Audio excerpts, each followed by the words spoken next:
ప్రపంచ నాడి ఆగిపోయింది. గ్లోబల్ ఎకానమీకి ఊపిరిపోసే లైఫ్ లైన్ తెగిపోయింది. అగ్రరాజ్యం వేసిన ఒకే ఒక్క రాంగ్ స్టెప్ ఇప్పుడు ప్రపంచాన్ని చీకట్లోకి నెట్టబోతోందా? 75 ఏళ్లుగా అమెరికా కాపలా కాసిన, ఇజ్రాయెల్ అండగా నిలిచిన ఇరాన్ వేసిన మాస్టర్ స్ట్రోక్కి హార్ముజ్ జలసంధి విలవిలలాడుతోంది. ఒకప్పుడు పర్యాటకుల స్వర్గధామం, ఇప్పుడు మృత్యు కూడలి.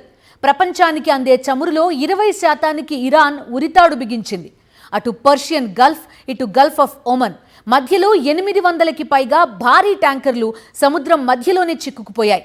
ఇది కేవలం యుద్ధం కాదు, ప్రపంచ ఇంధన మారణ హోమం. అమెరికా లెక్క తప్పిందా? ఇరాన్ డ్రోన్ల ధాటికి అగ్రరాజ్యం తలవంచిందా? 3 వారాలుగా సాగుతున్న ఈ మహా దిగ్బంధం వెనుకున్న అసలు భయంకరమైన నిజాలేంటి? క్షేత్రస్థాయి నుంచి అందుతున్న సాక్షి ఇన్వెస్టిగేటివ్ రిపోర్ట్. ఒకప్పుడు ఇది కలల ప్రపంచం. దుబాయ్లో ఉండే విదేశీయులు వారాంతపు సెలవుల కోసం ఓమన్లోని ముసందం తీరానికి క్యూ కట్టేవారు.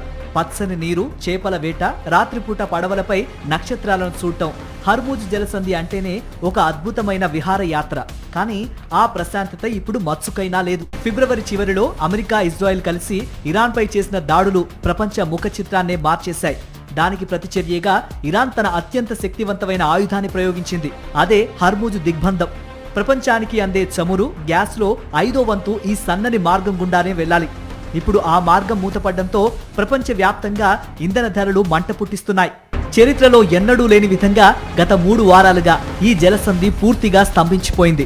1940ల తర్వాత ఇంతటి ఘోరమైన దిగ్బంధాన్ని ప్రపంచం చూడలేదు.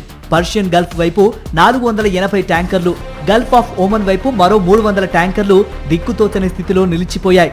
ఇరాన్ తన దగ్గరున్న అధునాతన డ్రోన్లు, క్షిపణులతో ఇప్పటికే 17 నౌకలను టార్గెట్ చేసింది. మరోవైపు అమెరికా ప్రభుత్వం దీనిని తక్కువ చేసి చూపుతోంది. ట్యాంకర్ ఆపరేటర్లు ధైర్యంగా ముందుకు వెళ్లాలని ట్రంప్ చెబుతున్నా ప్రాణాలకు తెగించి వెళ్లేందుకు ఎవరూ సిద్ధంగా లేరు. ఇప్పటికే పతనావస్థలో ఉన్న అమెరికా జాబ్ మార్కెట్కు ఈ చమురు సంక్షోభం డెడ్లీ షాక్ ఇచ్చేలా కనిపిస్తోంది. ఇప్పటికే ఎర్ర సముద్రంలో హౌతీల దాడులు, పనామా కెనాల్లో నీటి ఎద్దడి ప్రపంచ వాణిజ్యాన్ని దెబ్బతీశాయి. ఇప్పుడు హర్ముజ్ మూతపడ్డంతో ప్రత్యామ్నాయమే లేకుండా పోయింది.